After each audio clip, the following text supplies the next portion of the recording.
দেখে লোটাস ভাই শুরু করেন। আসসালামু আলাইকুম। আপনারা সবাই কেমন আছেন? আলাদাভাবে দেবে না, এইভাবে নেন। আজকে আমরা একটি মহৎ কাজ শুরু করেছি। আমরা এই মাঠে 5টি দোকান 5 জন অসহায় শহীদ পরিবারকে বরাদ্দ দিয়ে যাচ্ছি।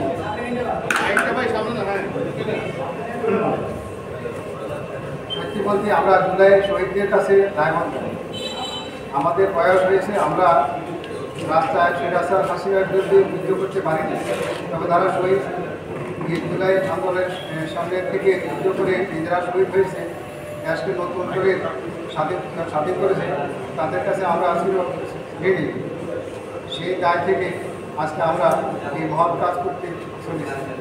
আপনারা এখানে যারা উপস্থিত হয়েছে সবাইকে অসংখ্য ধন্যবাদ।